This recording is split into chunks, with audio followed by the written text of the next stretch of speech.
Asyhadu an la ilaha illallah wa asyhadu anna Muhammadar Rasulullah. Wala haula wala quwwata. Assalamualaikum warahmatullahi wabarakatuh. Para jamaah sekalian, topik kita siang ini adalah membahas mengenai kerapuhan sistem di mana kita hidup hari ini. Jadi kita hidup di bawah dua pilar sebetulnya. Satu adalah pilar politik dan kedua adalah pilar finansial. Ekonomi politik itu tidak bisa dipisahkan. Di mana dalam masa 70 tahun kita hidup, atau secara umum umat Islam kira-kira 100 tahun sejak runtuhnya Daulah Utsmani, kita hidup di bawah satu sistem yang disebut sebagai negara bangsa, nation state. Nah dulu, atau kita kalau di sekolah diajarkan bahwa nation state ini adalah satu sistem yang diciptakan tapi tidak pernah diciptakan sebetulnya. Siapa yang menciptakan dan kapan diciptakannya? Yang bertujuan untuk mensejahterakan masyarakat. Nah tapi dalam kenyataannya, atau sebetulnya sejak awal, sistem negara fiskal ini diciptakan oleh para bankir untuk memastikan bahwa sistem yang mereka jalankan itu riba, itu bisa berjalan sebagai jalan hidup. Jadi hari ini kita hidup dalam sistem riba. Rasulullah SAW menyatakan bahwa akan datang satu masa di mana kita tidak akan menemukan satu orang pun yang tidak terlibat dengan riba. Bahkan mereka yang menolak pun pasti terkena debunya, karena riba sudah menjadi sistem. Dan sistem itu terbawa dalam seluruh hidup kita. Jadi hari ini, detik ini, saat kita berjumpa di masjid ini juga penuh dengan riba. Nah, di dalam mic ini ada riba, di dalam komputer ini ada riba, di dalam karpet ini ada riba. Nah tapi hari ini saya ingin membahas kebalikan dari riba, yaitu perdagangan. Ya, Allah SWT berfirman, "A'udzubillahi minasyaitonirrajim, wa halalul bai' wa haramal riba." Aku halalkan dagang dan aku haramkan riba. Allah SWT menegaskan hal itu karena pada ayat yang sama sebelumnya disebutkan bahwa mereka, orang-orang termasuk kita hari ini, mengatakan al-bai'u mithlu riba, bahwa dagang dan riba sama saja. Sehingga hari ini kita tidak lagi bisa membedakan mana riba mana dagang. Yang sehari-hari kita jumpa ini, yang kita bikin perdagangan, sebagian besar adalah riba. Yang kita pikir jual beli TV, jual beli motor, jual beli mobil, jual beli rumah, itu bukan jual beli, semuanya adalah riba. Karena jual beli ada persyaratannya, dan itu bagian dari muamalah. Ya. Nah, ciri dari sistem riba itu adalah satu, adanya bank sentral. Yang kedua adalah adanya uang kertas yang dicetak dan diedarkan oleh bank sentral, dan di bawahnya adalah bank-bank komersial sebagai instrumen untuk mengedarkan uang. Dan yang ketiga adalah kredit berbunga. Ya, dan yang semula hutang-hutang itu hubungannya personal, kemudian menjadi hubungannya publik ketika sebuah sistem diciptakan, yaitu negara fiskal, di mana negara lah yang mengambil hutang dari para bankir dan kemudian menjadikan rakyat sebagai agunan untuk membayar hutang berbunga itu, yaitu dengan cara memajak rakyat. Lalu turunannya adalah sistem yang kita kenal hari ini sebagai spekulatif ekonomi, jual beli saham, jual beli uang falas, jual beli digital money dan seterusnya. Nah, tapi tempo hari saya pernah bahas itu di sini, karena itu sekarang saya akan membahas sebaliknya, yaitu yang dihalalkan oleh Allah SWT, yaitu dagang. Nah, ini filenya agak keliru, yang terkirim ternyata file lama yang belum saya revisi, tapi nggak apa-apa, masih kita bisa gunakan. Nah, yang kita lupa hari ini adalah bahwa 70% dari syariat Islam itu mengatur muamalah. Dan muamalah inilah yang akan menentukan kita nanti dalam Allah SWT. Jadi kalau ibadah, sholat, puasa, haji, itu adalah urusan pribadi kita dengan Allah SWT kelak di akhirat. Tapi kehidupan sosial dan ekonomi dan politik di dunia ini yang disebut muamalah, itulah yang juga harus kita pertanggungjawabkan. Dan itu 70% dari syariat Islam. Kita hari ini hanya berkutat dengan masalah ibadah. Nah, dalam konteks ini, muamalah yang saya maksud adalah yang kaitannya dengan kegiatan komersial dan usaha, karena ada yang pribadi juga muamalah itu seperti nikah, waris dan seterusnya, itu tidak kita bahas hari ini. Nah, ini 70%, bukan 90%. Ini kalau kita ambil contoh misalnya kitab fikih yang paling awal, yaitu Muwatta dari Imam Malik dan turunannya Mudawana dari Imam Syafi'i, itu 70% mengatur soal muamalah. Ya, kalau kita lihat dari hampir 70 bab, itu hanya 7 bab tentang ibadah.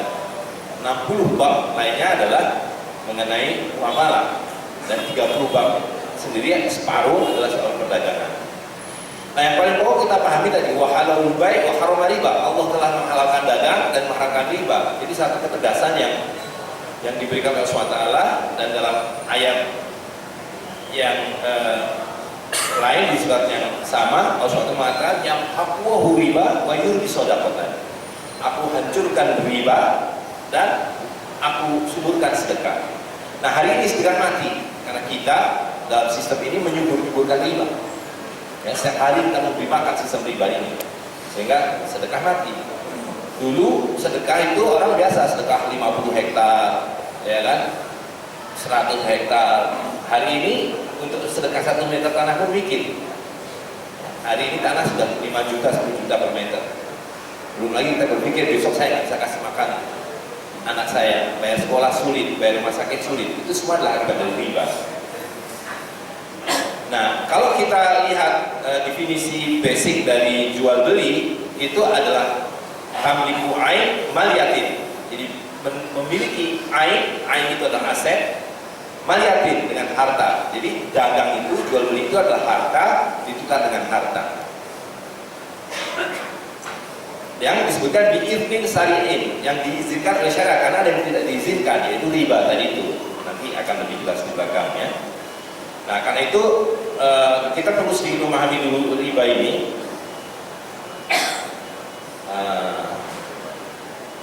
Jadi riba itu sebenarnya dua, yaitu penundaan atau penambahan. Nah, ada penundaan yang haram, ada yang halal, begitu juga penambahan. Kita harus melihat transaksi per transaksi. Ada yang dua-duanya boleh ditunda, boleh ditambah, yaitu transaksi sewa menyewa. Ya, ini pengetahuan yang hilang, karena itu harus mulai kita pahami kembali.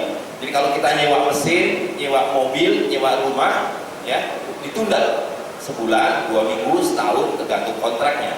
Dan pada saat dikembalikan, bisa juga dibayar di muka, ditambah dengan uang sewanya. Ya kan? Jadi boleh ditunda, boleh ditambah. Tapi tidak semua benda boleh disewakan.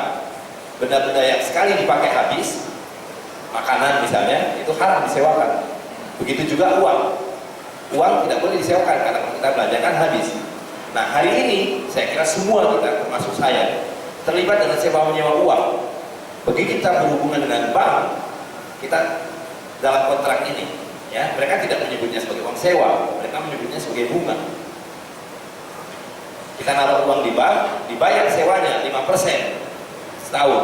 Nah, oleh bank, uang kita itu disewakan lagi pada orang-orang yang mau beli mobil nggak punya duit, mau beli rumah nggak punya duit. Mereka menyebutnya sebagai kredit dengan uang sewa 15%, ya kan? Mereka ngambil keuntungan 10%. Nah, itu haram hukumnya. Nah, yang kedua adalah yang boleh ditunda tapi tidak boleh ditambah, yaitu hutang piutang. Jadi kalau kita hutang 1 liter beras, boleh dikembalikan seminggu, 2 hari, sebulan, setahun. Tapi 1 liter beras, 1 liter beras, 1 juta rupiah atau bagi 1 juta rupiah, tidak boleh minta tambahan. Kalau ada tambahan, maka haram hukumnya, karena menjadi riba al-fadl namanya. Yang ketiga adalah yang dua-duanya yang tidak boleh ditunda, tapi boleh ditambah, yaitu jual beli. Kalau kita belanja barang, pulaan 1.000 dijual 1.500, ambil untung 500, itu halal. Tapi tidak boleh ditunda, harus cash. Kalau ditunda, maka menjadi jatuh pada hukum hutang piutang, bukan jual beli. Ya, karena itu kalau Bapak sekalian menjual mobil tunai 100 juta, dicicil 10 kali tetap harus 100 juta. Tidak boleh kemudian dicicil 10 kali 12 juta per bulan menjadi 120 juta. Nah, itu haram. Dan itu praktek yang biasa hari ini. Ya kan, jadi yang kita lihat jual beli motor, jual beli mobil, jual beli rumah itu buat jual beli. Itu semua adalah riba. Gitu. Nah yang terakhir adalah yang dua-duanya tidak boleh, yang dua-duanya ya tidak boleh ditunda dan tidak boleh ditambah. Itu sorof, tukar menukar.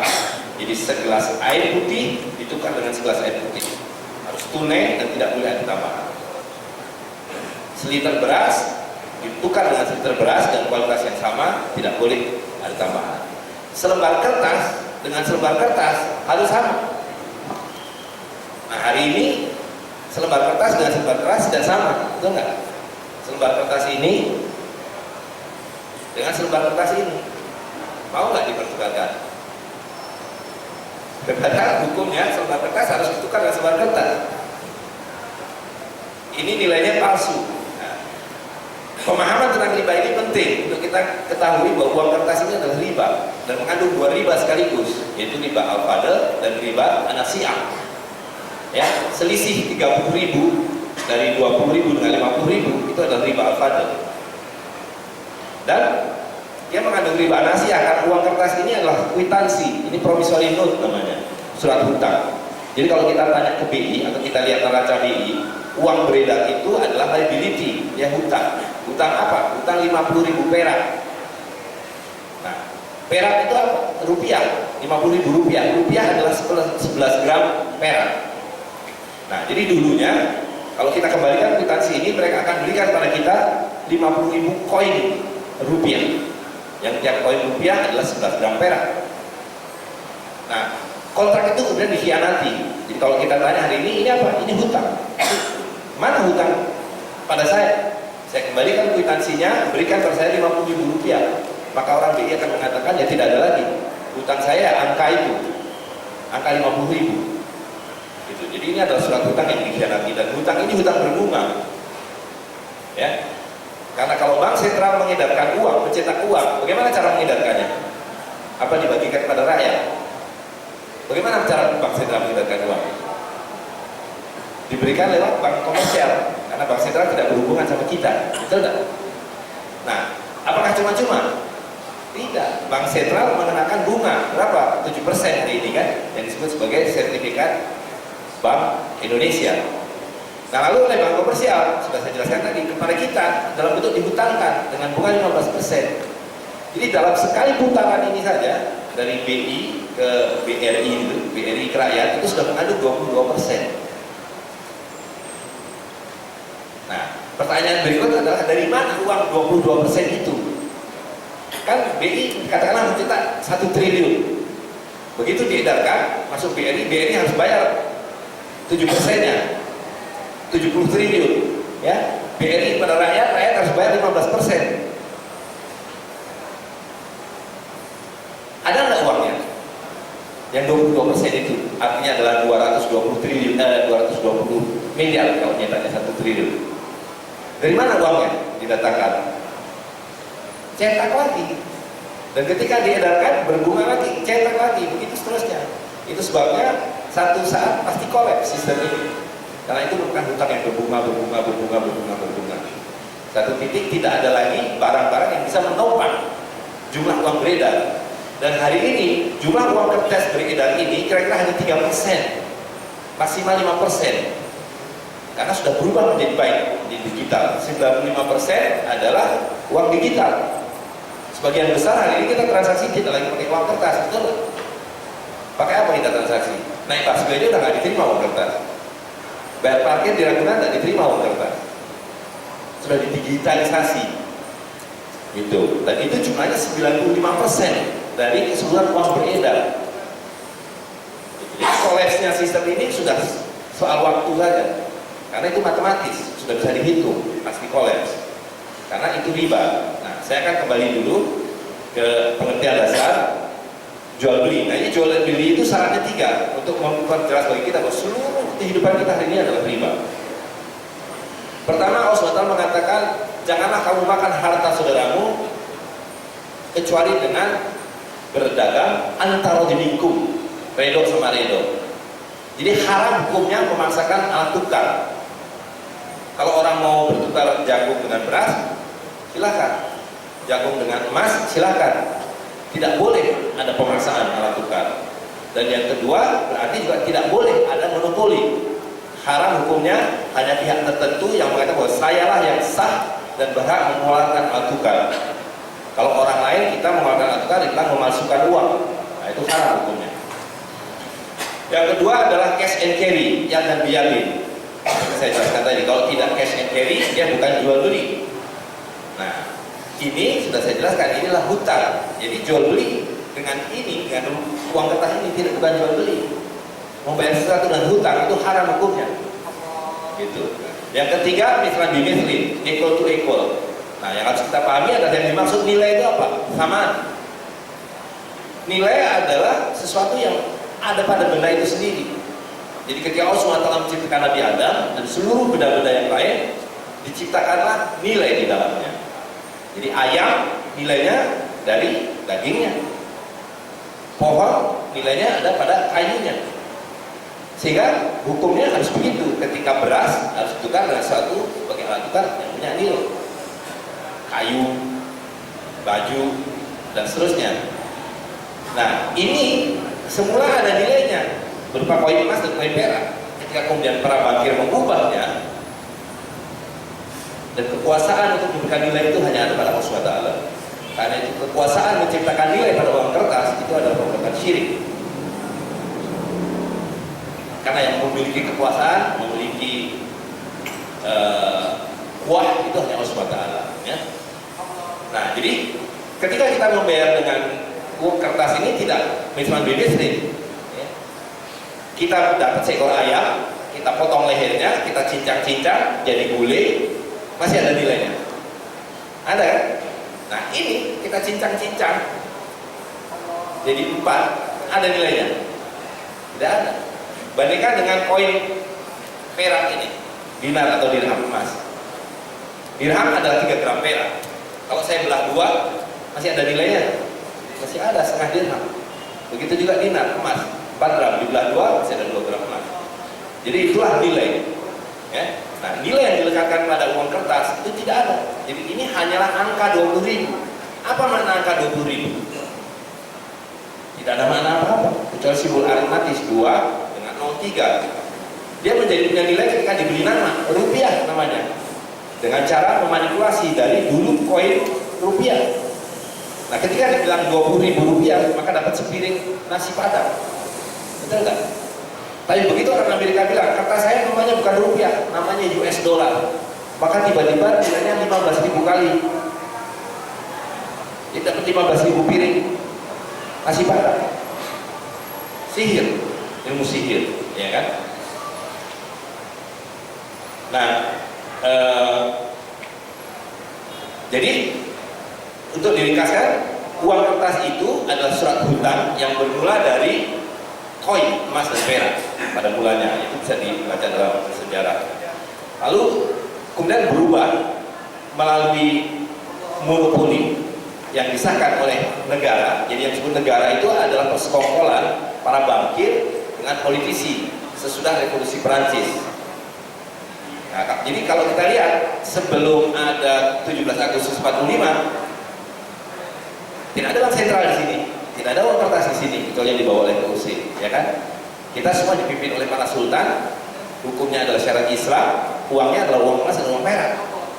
Itulah muamalah. Ketika muamalah berjalan, kemudian berubah. Setiap ada satu bangsa yang mengatakan ini merdeka, maka syarat pertama adalah harus membuat konstitusi dan Al-Quran disingkirkan. Jadi wahyu ilahi disingkirkan diganti dengan konstitusi. Nah, di dalam konstitusi pasal paling pokok adalah harus ada bank sentral, harus menjadi anggota Bank Dunia, menjadi anggota IMF. Dan itu maknanya adalah membuat uang kertas dan mengambil hutang. Jadi ketika NKRI didirikan, begitu juga ketika Amerika didirikan, tidak punya hutang. Hutangnya 0. Hari ini kita punya hutang 4.000 triliun.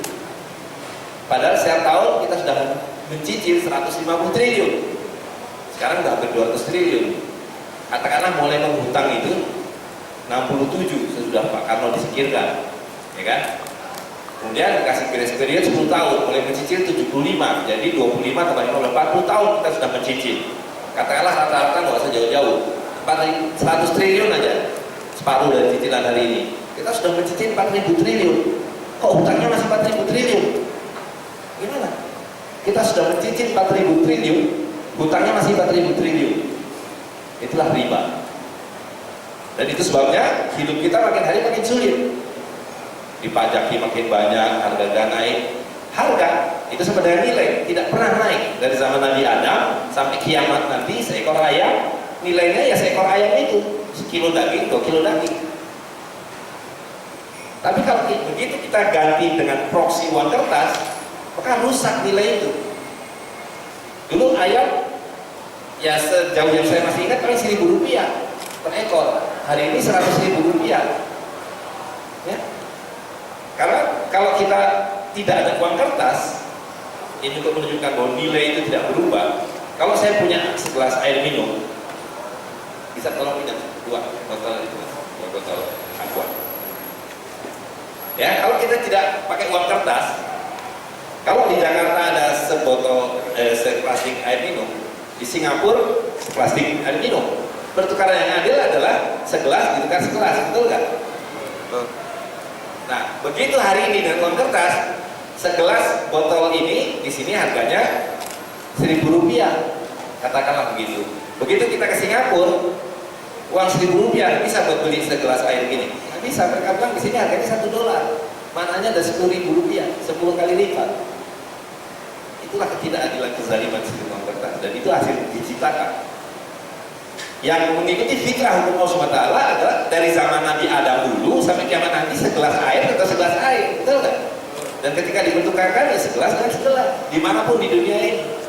Dan itu dibuktikan ketika Bapak punya 1 dinar emas dari zaman Nabi Muhammad SAW, yang kita masih punya catatannya sampai hari ini. Mau di Australia sampai di Maroko sana beli kambing tetap 1 dinar, kapanpun dimanapun. Jadi yang disebut inflasi, kenaikan harga itu bohong, itu bagian dari kebohongan sistem riba ini. Gitu. Nah, jadi sekali lagi kalau dalam uang kertas itu ada 2 riba sekaligus, dan ketika kita berjual beli dengan uang kertas itu haram hukumnya, karena itu berarti hutang dipakai untuk membayar satu komoditi. Nah, lalu alternatifnya apa? Alternatifnya adalah muamalah, dagang, wa hawalul bai' wa harama riba. Jadi kalau kita ringkaskan, muamalah itu ada 5 pilarnya. Pertama adalah kita harus kembali kepada mata uang real, tidak harus emas dan perak. Bisa dengan beras, bisa dengan jagung, apa saja yang berlaku umum dan diterima sebagai uang. Haram hukumnya memaksakan alat tukar, redo sama redo, antara minkum. Ya, dan kalau kita terapkan satu hukum ini saja, ini sudah revolusi besar. Antara minkum, haram hukumnya memaksakan alat tukar tertentu. Hari ini kita di sini dipaksa dengan kertas namanya rupiah. Begitu di Singapura ini nggak laku. Kita dipaksa dengan kertas mereka yang namanya dolar Singapura. Jadi pemaksaan. Jadi kembalikanlah kepada alat tukar yang rela sama rela, yaitu emas, perak, dinar, dirham, dan satu lagi fulus. Nah, fulus ini banyak yang kurang mengerti. Jadi dalam syariat Islam nilai harus ditukar dengan nilai. Jadi kalau kerupuk atau permen atau bayar parkir ya tidak pakai perak, tidak pakai emas, tapi pakai fulus, yaitu koin tembaga. Dan koin tembaga itu tidak seperti Rp1.000 yang dikumpulkan satu koper bisa buat beli motor, betul nggak? Fulus nggak bisa dikumpulkan di satu koper buat beli motor. Beli motor harus pakai emas atau pakai perak. Fulus koin tembaga hanya boleh untuk beli permen atau kerupuk. Artinya transaksi recehan yang kecil-kecil. Itulah aturan dalam syariat Islam. Nah, yang kedua, harus ada pasar. Hari ini tidak ada pasar. Nabi mengatakan aturan main di masjid sama dengan aturan main di pasar. Begitu Rasulullah SAW hijrah dari Mekah ke Madinah, beliau membangun masjid dan pasar. Bukan hanya masjid dan pasar. Karena Madinah dimonopoli oleh orang Yahudi. Kira-kira seperti hari ini. Hari ini tidak ada kita lihat pasar. Yang kita sebut pasar tradisional itu bukan pasar juga, karena harus seperti masjid. Tidak boleh ada sekat-sekat, kata Nabi. Tidak boleh disewakan, harus free. Tidak boleh ada pajak, tidak boleh ada riba. Jadi tidak boleh orang sholat menetap di sini tempat saya sholat, orang lain tidak boleh. Siapa datang duluan, ya sholat. Begitu juga pasar. Siapa datang duluan, dia berjualan. Habis jualan dia pergi, sore pulang. Jadi sunnah di pasar harus kita kembalikan. Masjid-masjid ini sebelahnya harus lapangan terbuka dengan atap dan fasilitas yang bagus, dirikanlah pasar. Ya. Jadi mata uang yang independen, pasar yang terbuka, dan yang ketiga adalah karavan. Hari ini semua orang milik pribadi. Ada yang namanya Commerce of Chambers, Chamber of Commerce, Kadin itu, kamar dagang, itu milik pribadi-pribadi. Dalam Islam yang ada adalah karavan. Seperti Sayyidina Utsman, Rasulullah SAW sendiri ketika muda, orang Abdurrahman bin Auf. Dia mungkin ada orang yang tidak punya uang, tapi dia pandai berdagang, dimodali, nggak kira. Satu orang dititipin modal 10 orang, 3 orang, 15 orang, dia berdagang. Itulah karavan. Jadi, dan dulu bayangkan kita tahu ada jalan sutra. Sayyidina Utsman itu karavannya 1000 onta. Itu milik banyak orang, selain tentu ada yang milik pribadi. Yang keempat adalah gilda, atau dalam bahasa Arabnya sin, atau dalam bahasa kita mungkin kita bisa sebut sebagai paguyuban. Nah, jadi hari ini ada seorang tokek punya pabrik sepatu, buruhnya ada 3000 orang, tapi tak ada satu pun buruhnya yang bisa bikin sepatu. Betul nggak? 500 orang cuma bagian motong-motong, 200 orang bagian ngelem-ngelem, 500 orang bagian bungkus-bungkus. Tidak ada satu pun bisa bikin sepatu, dan bahkan ketika dia mau pakai sepatu dia harus beli pada tokeknya dengan harga yang sudah mahal, sepatu yang dia bikin sendiri. Dalam Islam harus dalam bentuk syirkat, dalam bentuk jil, 3 orang, 5 orang berkumpul membentuk paguyuban. Nah, dulu kita punya tradisi itu, makanya kita punya istilah pandai. Ada pandai emas, pandai kayu, pandai besi, pandai, dan seterusnya. Tidak ada yang namanya pabrik yang dimiliki satu orang tokek dengan 10.000 buruh, ya kan? Dan itu dua-duanya dagang dan produksi terkait dengan kontrak yang disebut kiran atau mudharabah untuk dagang, dan syirkat untuk produksi. Nah, hari ini istilah kiran atau mudharabah dan syirkat itu dimanipulasi habis-habisan oleh apa yang disebut sebagai perbankan syariah. Itu tidak ada kiran, tidak ada mudharabah, tidak ada syirkat di situ. Ya, hanya cabut namanya, ditempelkan pada sesuatu yang lain untuk institusi riba. Gitu. Nah, jadi yang kita perlu pahami hari ini, ya, sejak banking system ini berlaku, kita selalu diajarkan bahwa emas dan perak adalah investment. Emas dan perak bukan investasi, emas dan perak adalah alat tukar. Allah SWT mengatakan haram hukumnya menimbun-nimbun, menumpuk-numpuk emas dan perak. Beritahukan pada mereka yang menimbun emas dan perak, Allah SWT, hukum yang pedih. Apa itu hukum pedihnya? Adalah emas itu nanti ketika semua dibakar di akhirat, Allah SWT, emas dan perak itu dibakar dan disetrikakan di bahuhu, wa junubuhu, wa duhuruhu, tidak, punggung dan dada. Hadza makana sumli anfusikum, itu adalah akibat dari emas yang kamu tumpuk-tumpuk. Karena emas dirubah bentuknya dari koin menjadi batangan dan disimpan-simpan. Nah, itu adalah perilaku orang-orang Yahudi yang hari ini kita ikuti. Kita memiliki emas dalam bentuk batangan, kita simpan-simpan, kita pakai kertas. Mereka bilang kertas ini sama dengan emas, ya kan? Gitu. Nah, jadi kita harus kembalikan, dan kita mesti pahami bahwa ini ilmu sihir. Ya, cuma beda angka, beda gambar. Kalau kita punya Hello Kitty 100.000, bisa nggak buat belanja? Nggak bisa. Gitu. Karena hak monopoli sudah diberikan kepada satu swasta, dan ketahuilah bahwa bank sentral di seluruh dunia ini milik swasta. Tidak ada hubungan BI dengan pemerintah Republik Indonesia, tidak ada hubungan. Gitu. Jadi pemerintah Republik Indonesia tidak tahu menahu apa yang terjadi di bank sentral itu. Itu milik IMF, milik keluarga-keluarga bankir. Nah, jadi yang kita ketahui hari ini adalah akibatnya, ya kan? Nah, inilah sebetulnya wujud dari apa yang Allah Subhanahu katakan, yang aku riba wa yurbisotan. Aku hancurkan riba dan aku suburkan sedekah. Dan Nabi mengatakan akan datang satu zaman di mana semua yang kamu miliki tidak ada nilainya kecuali emas dan perak. Itulah kehancuran pertama sistem riba. ditandai dengan apa yang kita miliki tidak ada nilainya. Gitu. Uang 100.000 sebelum Pak Harto jatuh, dulu belum ada uang 100.000 kan, misalnya 50.000, ya kan? Kalau dipakai buat beli telur, dapat 50 kilo. Hari ini sama-sama uangnya 100.000, telurnya itu juga, sekilo telur isinya 18 biji juga, tidak lalu jadi 30 biji. Ya, hanya dapat 4 kilo, karena hari ini harga telur sudah 25 kilo. Nah yang 46 kilo kemana? Itulah yang mereka rampok.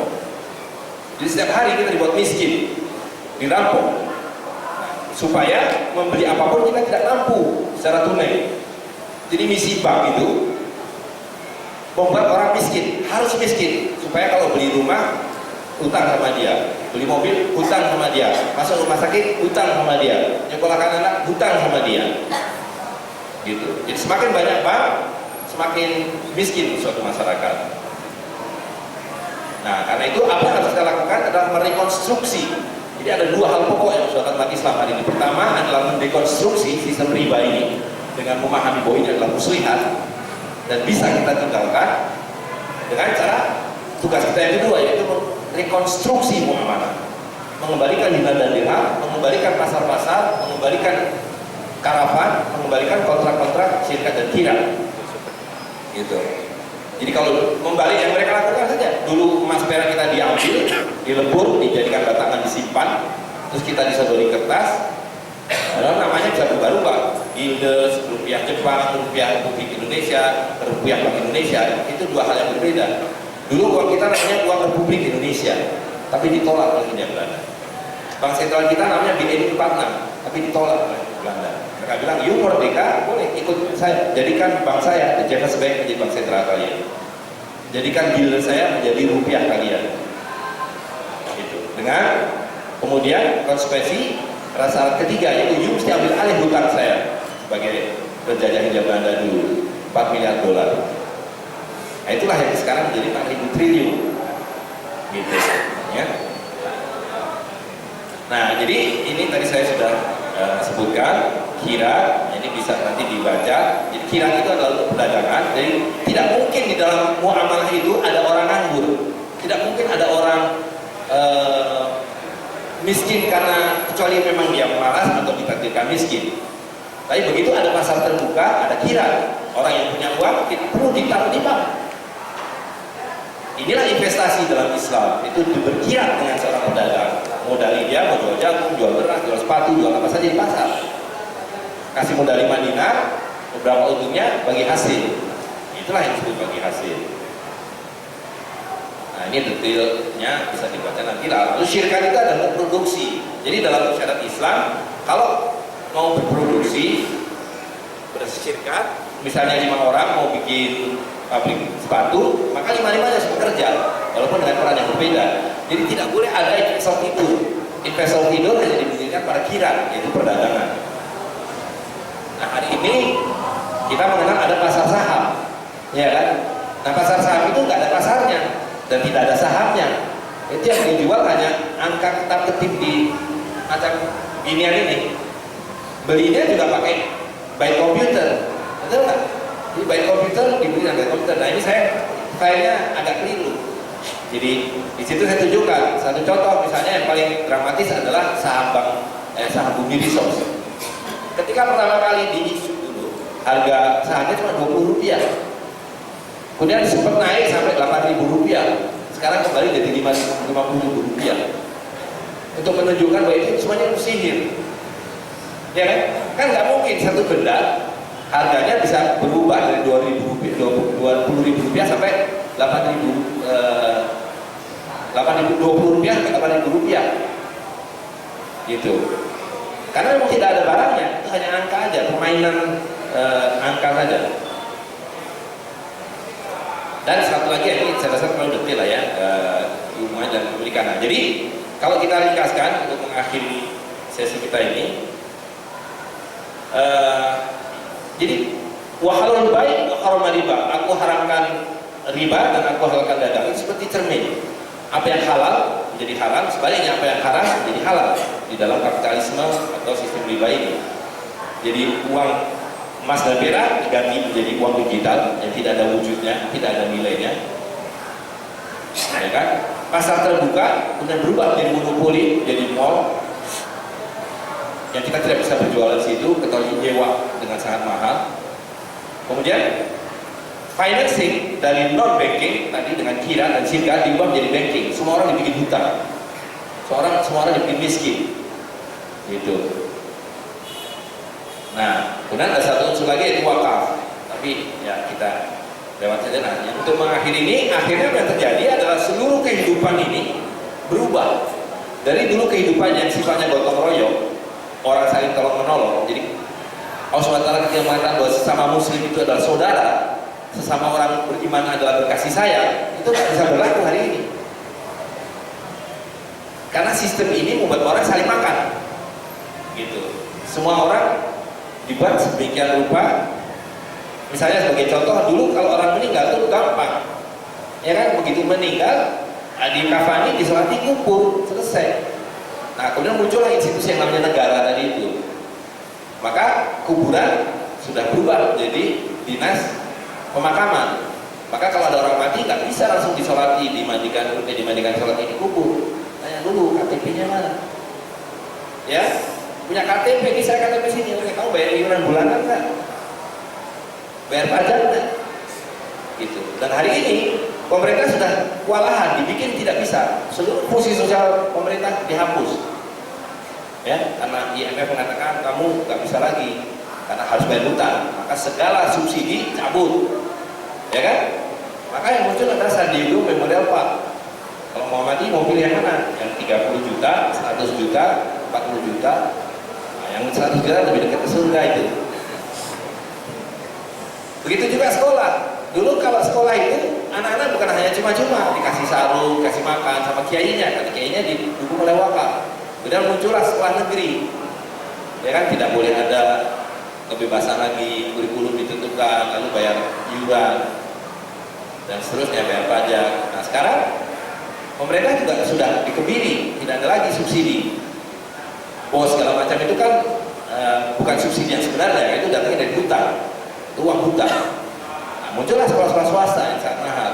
Begitu juga balai kesehatan, di rumah sakit swasta, bahkan jalan yang dulu adalah wakaf, semua masyarakat jalan sediakan sendiri, kemudian diambil alih menjadi jalan negara, maka ada pajak dan seterusnya.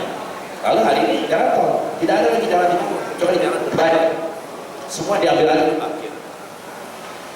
Taman-taman kota, begitu seterusnya. Jadi dari kehidupan sosial yang fitrah menjadi pemajakan, dan hari ini bukan hanya pemajakan, pajak dan kerakusan riba, gitu. Nah, itulah yang terjadi, gitu. Nah, jadi yang harus kita kembalikan adalah muamalah, bukan mengislamisasi sistem ini seperti yang sekarang dilakukan. Sana ada bank syariah, bank Islam. Sana ada kartu kredit syariah. Ada pasar saham, ada pasar saham syariah. Ya kan? Nah, itu ada whisky syariah. Dan kan sekarang tukang pijat syariah, ojek syariah, gitu. Itu manipulasi untuk menutupi model kita yang asli, yaitu muamalah. Karena itu, marilah kita kembali kepada muamalah. Kita harus pelajari kembali, dan muamalah itu adalah action. Kita tidak memahami muamalah itu secara intelektual. Kita tidak belajar tentang dinar dan dirham, tapi kita menggunakan dinar dan dirham. Kita tidak belajar tentang konsep pasar, tapi kita menyelenggarakan pasar-pasar. Gitu. Kalau mau lihat, sebulan sekali di Depok saya selenggarakan pasar di mana dinar dan dirham berlaku, jual belinya dengan dinar dan dirham. Gitu. Itulah muamalah. Saya kira demikian. Bisa dipahami. Kalau Anda tidak berbuat apa-apa, sistem ini dalam proses runtuh, dan ada yang akan ikut runtuh. Gitu. Itu aja kenapa kita harus kembali ke muamalah, supaya ketika sistem ini runtuh, jangan ikut runtuh. Gitu. Ya, assalamualaikum warahmatullahi wabarakatuh. Mungkin jika ada pertanyaan yang ingin disampaikan.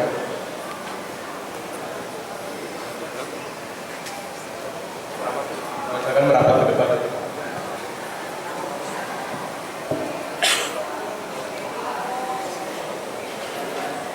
Assalamualaikum warahmatullahi wabarakatuh.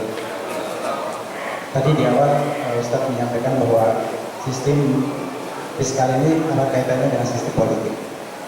Jadi saya melihat sebenarnya akar masalahnya itu di sistem politiknya, sehingga negara ini tidak memiliki kuasa untuk menentukan sistem mata uang. Mohon tanggapan. Terima kasih. Assalamualaikum warahmatullahi wabarakatuh. Langsung aja ya. Ya, jadi sistem politiknya ini adalah bagian dari sistem keseluruhan. Gitu. Jadi kita tidak bisa mengobati pada bagian ini saja. Sama. Jadi apa yang dilakukan sebagian umat Islam adalah mengislamisasi politik dengan membuat partai Islam.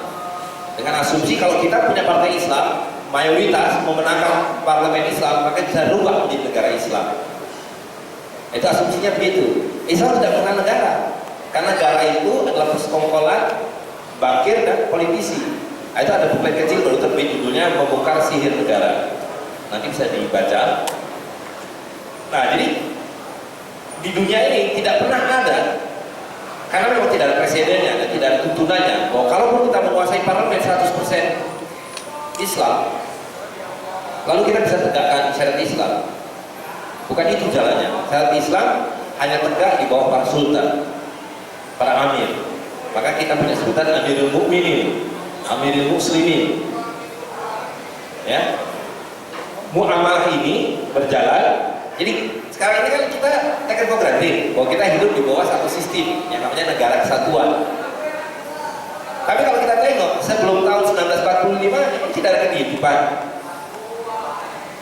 Kehidupan masyarakat kita ada nggak? Ada. Siapa yang memimpin? Ada parlemen? Tidak ada. Siapa yang memimpin? Para sultan, dari Sultan Aceh sampai Sultan Raja IV di sana, Ternate Tidore. Hukumnya apa? Syariat Islam. Nah, di luar Nusantara, Utsmani. Di bawah siapa Utsmani dipimpin? Di bawah para sultan. Hukumnya apa? Hukum Islam, syariat Islam. Gitu. Nah, jadi yang dimaksud politik adalah itu. Ketika sistem riba ini runtuh, sistem politiknya udah pasti runtuh. Nggak usah jauh-jauh. Tahun ini Sri Mulyani sudah harus memotong 100 triliun lebih APBN. Tahun depan Arab Saudi sudah berhutang 30 atau 70 miliar dolar. Gitu. Ini dalam proses kolaps. Seluruh negara ini, negara sudah mulai tidak bisa membiayai dirinya sendiri. Gitu. Nah, dulu para bankir punya teknik. Kalau bangkrut, negara yang diperalat dengan cara yang disebut bailout. Dan bailout dialihkan kepada rakyat. Kita dulu nggak punya hutang dalam negeri, kita punya hutang 600 triliun. Gara-gara 40 bank yang bangkrut kemudian ditutup pada saat Pak Harto jatuh dengan apa namanya itu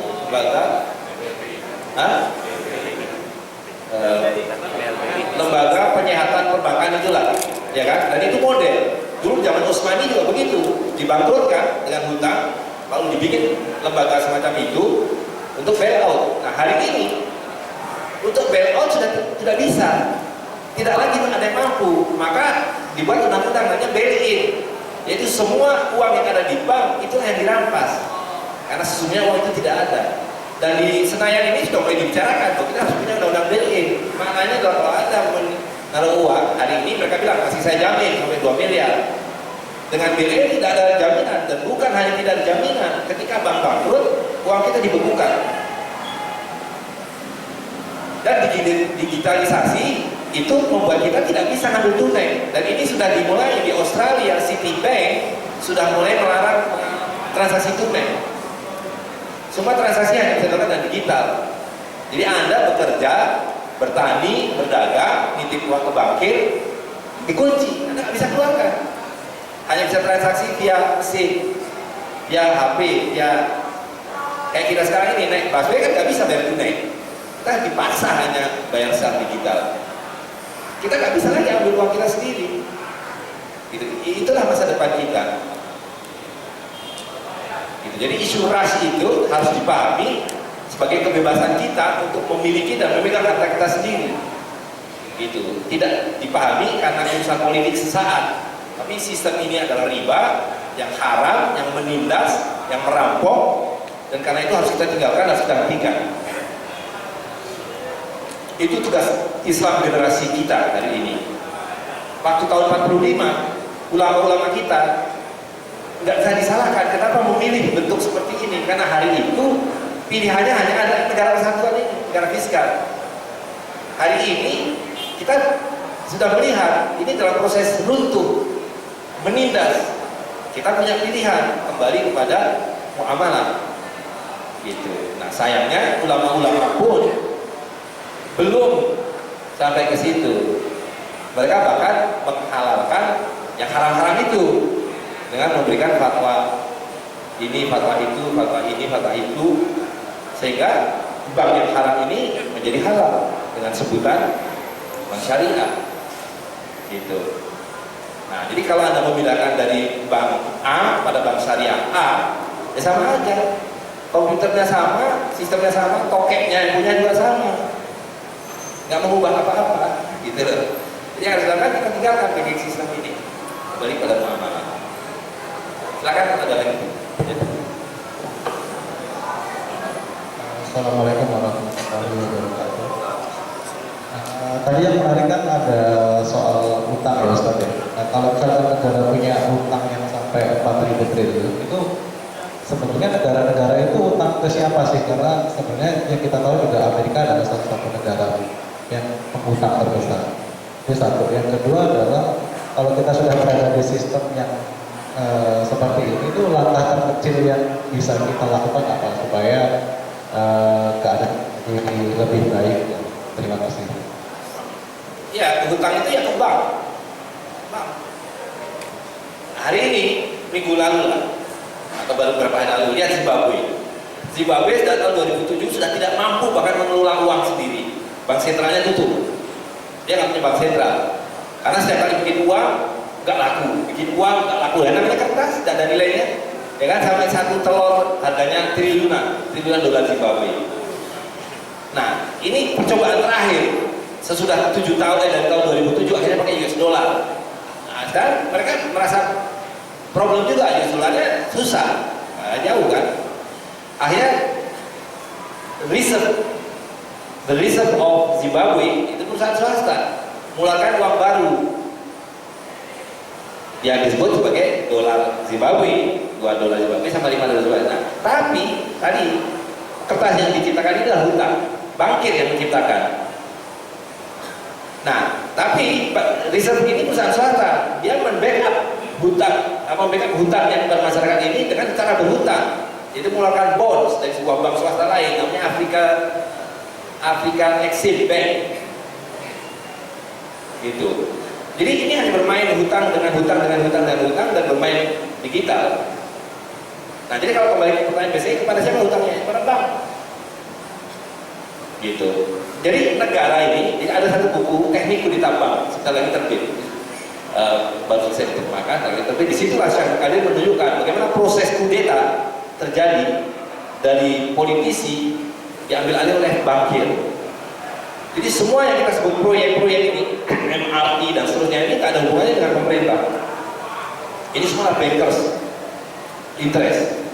Sama ketika kita mendirikan negara ini kan dibilang, kamu nggak punya duit, saya hutangi. Buat apa? Ya kamu bilang buat sekolah yang akan saya ciptakan, buat pasar, buat jembatan, buat jalan dan seterusnya. Gitu. Sehingga kita tahu bahwa nih bulan November nih sibuk kali, hotel-hotel penuh, bikin seminar, jalan-jalan yang rusak dibetulin. Karena untuk menghabiskan anggaran dari Januari sampai Oktober anggarannya itu nggak jalan. Dan kita tahu bahwa 70% APBN itu tidak ada gunanya sama sekali. Tapi yang penting adalah bahwa Anda tiap tahun mengambil hutang sebanyak sekian triliun rupiah pada para bankir. Jadi yang berkepentingan membangun semua ini adalah para bankir, tidak ada kepentingan rakyat. Coba kita renungkan Jakarta ini mengalami kemajuan atau kemunduran dibandingkan 40 tahun yang lalu, 30 tahun yang lalu. Sekarang kalau mau ke Jakarta ini saya tadi 2 jam dari Depok sampai Dendega, bisa nyampe nggak on time? Ya kan? Tahun 70, tahun 75 saya masih ingat, dari saya tinggal di daerah Senayan itu, kalau bepergian ke Tamrin kayaknya 10 menit, 5 menit naik bis kota, harganya 15 rupiah. Jadi ini kemajuan kemunduran. Tapi kan selalu slogannya bilang Anda menjadi progresif, modern, maju. Yang terjadi adalah kemunduran. Kata Nabi, tidak ada waktu yang lebih buruk, waktu yang lebih baik dari waktu sebelumnya. Jadi yang kita diajari di sekolah, progresif, itu terjadi regresi dalam semua aspek kehidupan. Akibat sistem riba. Jadi riba ini merusak seluruh kehidupan. Manusianya dirusak, lingkungannya dirusak, dan ini tidak akan berhenti. Karena tadi, sekali Anda bermain dengan riba, itu jadi seperti kanker. Tidak boleh berhenti, tumbuh dengan liar. Gitu. Jadi, bagaimana solusinya tadi? Secara sistematis, kita harus kembali pada muamalah. Kita harus ubah perilaku kita. Selama kita tidak mengubah perilaku kita selalu tergantung pada bank. Nah, kita belum begitu terasa di sini. Tapi kalau Anda hidup di Eropa atau di Amerika, mati kalau nggak punya rekening bank, betul nggak? Dan kita menuju ke sana, Anda akan dibuat mati kalau tidak punya rekening bank. Tapi masih bisa, kita masih bisa tanpa rekening bank. Kita masih bisa tanpa rupiah dan seterusnya. Nah, karena itu, marilah kita taati perintah Allah SWT. Ketika Allah SWT mengatakan bahwa riba ini haram, ya kita tinggalkan. Tidak bisa sekaligus, bertahap. Mulai pelajari muamalah, miliki dinar dan dirham, dan mulai gunakan. Gitu. Yang punya dagangan, jual barangnya, dibayar dengan dinar dan dirham. Karena ini awal dari berakhirnya kapitalisme, awal dari berakhirnya sistem riba, dan juga berarti awal kembalinya muamalah. Dan jadilah bagian dari sabiqun al-awwalun, jadilah dari orang-orang yang ikut mengawali proses ini. Karena Allah SWT akan memberikan ganjaran yang besar.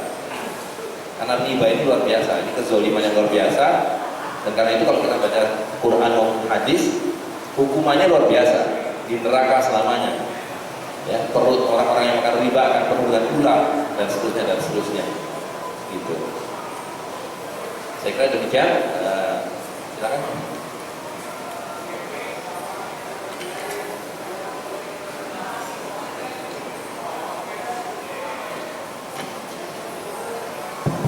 Assalamualaikum warahmatullahi wabarakatuh. Ustaz, ini saya punya dua pertanyaan. Pertama, minta penjelasan aja ya tentang perdagangan tarapan tadi. Dimana tadi dinyatakan bahwa ini adalah ada sistem permodalan untuk orang yang tidak punya modal tapi punya kemampuan untuk berdagang. Di sini saya mohon penjelasannya bagaimana sistem permodalan ini, apakah memang tadi dinyatakan bahwa boleh ada investasi itu di sistem perdagangan ini supaya nanti buat kami mungkin bisa jadi pedoman jika memang ada yang kami misalkan punya uang lebih dan saudara kami yang tidak punya uang tapi punya kemampuan berdagang. Itu yang pertama. Yang kedua, mengenai sistem pabrikasi, mungkin tadi Ustadz coba menjelaskan bahwa sistem pabrik seharusnya tidak boleh diganti dengan sistem pengerjaan barang secara berkelompok. Mungkin yang jadi pertanyaan dari saya adalah bagaimana jika itu ada pembenaran di mana sistem pabrikasi yang sekarang mungkin kebanyakan sudah menggunakan robot ya, itu dianggap lebih efisien daripada sistem yang menggunakan pola kerja secara berkelompok. Ini Ustaz. Terima kasih. Assalamualaikum warahmatullahi wabarakatuh. Ya, ini berkaitan dengan kirat dan syirkat. Ya, jadi kirat itu istilah yang dipakai di Madinah, sedangkan juga robah itu yang dipakai di Irak. Dan kita harus mulai memahami juga ketika kita kembali kepada muamalah, kita juga harus mulai memahami kembali pada sunnah. Nah, itu ada satu buku yang saya anjurkan dibaca, judulnya Akar Pendidikan Islam. Kenapa kita harus kembali pada sunnah, hingga lebih mulai mudah memahami hal-hal yang saya jelaskan. Nah, kirat itu adalah tadi pemodalan yang dipinjamkan. Jadi ini adalah pinjaman modal pada seseorang. Ya, jadi misalnya saya punya uang dan kirat itu harus dimulai dengan uang dan kembali uang, tidak boleh dengan barang. Lain dengan syirkat. Kalau syirkat, dalam bersyirkat itu boleh yang satu nyetor barang, yang satu nyetor uang, yang satu nyetor dan seterusnya. Dalam kirat harus dengan uang, artinya dinar atau dirham. Jadi misalnya saya pinjamkan 1 dinar dan perjanjian, oke, ini dipakai buat dagang terserah si agen, mau dagang sayur, dagang apa saja, artinya paling berdagang. Nah, kalau untuk 50-50 atau 60-40 tergantung perjanjian. Kalau rugi, yang nanggung adalah yang punya modal. Karena si pedagang sudah bekerja, tidak mendapatkan apa-apa. Jadi 1 dinar dipakai misalnya pagi dia belanja jagung, beras, dibawa ke pasar. Siang laku, sore harus kembali kepada si pemodal. Ini hari ini dapat 1 dinar, untungnya setengah dinar. Nah, saya perjanjian yang setengah dinar bagi 2. Jadi perjanjiannya sudah siklus bisnis. Kalau siklusnya harian, sehari settle. Nah, kalau besok mau jaga lagi, kontrak baru lagi, gitu. Itu kira. Nah, lalu tidak boleh ada garansi apapun. Bahwa saya garansi pasti untung. Atau si pemodal bilang ya, kamu harus untung. Kalau nggak untung, nggak bisa. Nah, itu tidak boleh. Dan keuntungan harus di-declare dulu. Tidak boleh habis dagang untuk dipakai dulu buat beli sesuatu sebelum dinyatakan bubar kontraknya. Sesimpel itu. Nah, jadi hari ini bisa dilakukan kilat dan beberapa sudah sering dilakukan di pasar kita di Depok itu. Kalau ada, kan pasar kita terbuka, siapa aja boleh jualan. Nah, ada orang-orang saya mau jualan sembako tapi saya nggak punya duit, ada yang beli kilat sama dia. Nah, hari ini karena sebelum semua menerima dinar, kita masih transisi, gitu. Jadi diberikan dalam dinar, nah, lalu dinarnya harus dicarikan rupiah. Kecuali kita bisa belanja ke satu grosir yang menerima dinar, dibelanjakan, dijual ke pasar, di pasar dibelinya pakai dirham, ya kan? Nah, dihitung modalnya berapa, dikembalikan, sisanya dibagi. Nah, itu kira. Jadi simple. Nah, masalahnya adalah syarat dari kirat itu adalah amanah. Amanah. Tapi hari ini memang tidak mudah menjadi orang amanah karena sekali lagi sistem riba ini membuat orang-orang jujur dan orang yang berintegritas habis. Yang ada adalah bajingan semua. Karena Anda biarpun orang bajingan, seseorang bajingan dia datang ke bank, pasti kasih pinjaman. Yang penting agunannya cukup, betul nggak? Orang jujur nggak punya agungan, nggak akan pernah dapat. Nah, lalu hukum alam berbicara kan, semua orang yang tidak pernah dapat dukungan orang mati. Orang jujur mati semua, nggak ada orang jujur hari ini. Dan jangan dikira nih perusahaan besar ini jujur semua, tidak ada usaha hari ini yang bermain dengan riba ini di atas kejujuran, pasti ada manipulasi. Gitu. Nah, untuk syarikat produksi memang berbeda dalam produksi. Kalau kita 3 orang atau 2 orang berserikat, dua-duanya harus ikut bekerja di situ. Jadi tidak ada investor tidur, lain dan kira tadi itu, ya kan? Karena dalam syarikat kita tahu kalau satu orang bekerja, yang lain hanya setor uang, pertama dia mengangkat kaki. Nah, dan lihat akibatnya ya. Sistem kapitalisme ribawi ini membuat orang bisa kaya raya tanpa bekerja. Nah, ini sekalian topik saya jelaskan yang tadi saya lewati. Jadi dengan perusahaan PT, ya. Nah, kalau misalkan syarikat, nah, sekarang dengan PT, maka Pak Ali punya saham 50%. Nah, kalau dia punya saham 51%, dia bulatkan aja 50%, maka dia menguasai seluruh perusahaan itu, betul nggak? Nah, Pak Ali karena dia punya hak mutlak, dia bisa membeli PTB, punya lagi 50%, dia bisa kuasai lagi PTB, betul nggak? Padahal sahamnya berapa aja sebenarnya? Cuma 25%, betul nggak? Kan 50%, maka untuk membeli 50%, 25%, dia beli lagi anak perusahaan atau bikin lagi anak perusahaan sih. 50% lagi, maka tinggal 12,5, bikin satu lagi, tinggal 6/4, begitu seterusnya. Jadi ketika Pak Ali menguasai PTD itu hanya setengah kali setengah kali setengah kali setengah kali setengah modal dia sebenarnya. Tapi dia menguasai sepenuhnya karena aransemennya adalah siapa menguasai modal 51%, dia menguasai semuanya, betul kan? Nah, ini juga yang menjelaskan bahwa pasar saham itu tidak mungkin diislamisasi. Sekarang ada yang namanya pasar saham Islam. Hanya dengan asumsi asal bukan peternakan babi atau pabrik miras, itu halal. Mengabaikan sepenuhnya hukum tentang syarikat, hukum tentang pemilikan, hukum tentang jual beli dan seterusnya. Gitu. Jadi pasar saham itu adalah judi, itu meja kasino. Kalau ada, saya sendiri belum pernah bermain, tapi kalau Anda jago mainnya, Anda bisa kaya raya. Tapi kalau nggak bisa mainnya, ya uang 500 juta 1 miliar malah lewat aja itu, ya kan? Banyak teman-teman saya waktu terjadi 98 itu Ya 500 juta, 300 juta habis karena sahamnya jatuh 70%. Seperti tadi itu Bumi Resort yang tadinya 8.000 kok tiba-tiba jadi 50 rupiah. Bagaimana? Nah itu akibat hanya bermain angka-angka, tidak ada wujud realnya. Mudah-mudahan bisa dimengerti Mas ya. Itu bisa dibaca juga di buku Tidak Syariahnya Bank Syariah. Itu ada penjelasan detail tentang kira dan syarikat. Ada lagi? Silakan.